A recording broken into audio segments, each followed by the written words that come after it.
ప్రతి ఓటరు ఎలాంటి ప్రలోభాలకు లొంగకుండా స్వేచ్ఛగా స్వచ్ఛందంగా ఓటును వినియోగించుకోవాలని, స్వచ్ఛమైన పాలనకు ఓటర్లు అధిక శాతం పాల్గొని నీతివంతమైన అభివృద్ధిని కాంక్షించే అభ్యర్థికి ఓటు వేయాలని తెలంగాణ జనసత్తా వ్యవస్థాపక అధ్యక్షుడు డాక్టర్ ముదిగంటి సుధాకర్ రెడ్డి ఓటర్లకు పిలుపునిచ్చారు.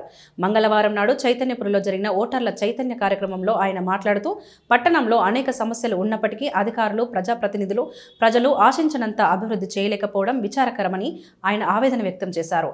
ఎన్నికలలో విజయం సాధించే అభ్యర్థులు పట్టణంలో మౌలిక వసతులకు రూపకల్పన చేసి నిధులను ఎక్కువగా కేటాయించి అన్ని రంగాల్లో అభివృద్ధి సాధించే దిశగా ప్రగతి పథం వైపు పయనింపచేయడానికి బాటలు వేసే పాలన వచ్చేలా ఓటర్లు చైతన్యవంతులు కావాలని, సిటిజన్ల జీవితం పిటి జీవితాలు కాకుండా నగరాలను నందనవనం చేయగల అభ్యర్థులను ఎన్నుకోవాలని ఆయన అన్నారు.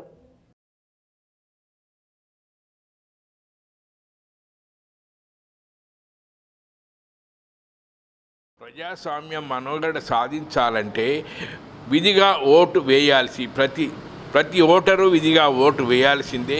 ఓటు వేస్తేనే అసలైన సిసలైన ప్రజాస్వామ్యం వస్తుంది. లేకుంటే ఎలాంటి వ్యక్తులు వస్తారో తెలియదు, ఎలాంటి ప్రజాప్రతినిధులు ఎన్నుకుంటామో తెలియదు. ప్రజాప్రతినిధులు ఎలా తయారంటే కొందరు దాచుకోవడానికి అలవాటు పడ్డారు. ఈ అభివృద్ధి ఆకాంక్షించే అభ్యర్థిని ఎన్నుకోవాలి. అది ఎన్నో సమస్యలు ఉన్నాయి. సిటిజన్ని పిటి జీవితం అయిపోతుంది.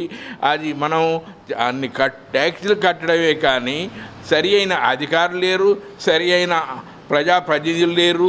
అందుకే ఖచ్చితంగా ఇటు నాలాంటి వాళ్లకు, వృద్ధులకు, మహిళలకు, పిల్లలకు నరకమవుతుంది.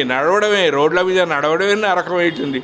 ఒకవైపు ట్రాఫిక్, మరొక వైపు కంకర ఏంటండి? కంకర వేలు ఉంటుంది. ఎవ్వరు కూడా, ఏ అధికారి కూడా, ఏ ప్రజాప్రతినిధి కూడా దాన్ని పట్టించుకోవడం లేదు. అది ప్రజాస్వామ్యానికి పునాదులు ఓటు. ఆ ఓటును వినియోగించుకొని విధిగా ఓటు వేయాల్సిందే. ఓటు వేస్తేనే అసలైన సిసలైన ప్రజాస్వామ్యం మనకు వస్తుంది. ప్రజాస్వామ్యం మనగడ సాధించాలంటే అందరూ ఓటు వేయాలి. ఓటింగ్ శాతంను పెంచాల్సిన బాధ్యత ప్రతి సిటిజన్ది, ప్రతి ఓటర్ది అని గమనించాలి.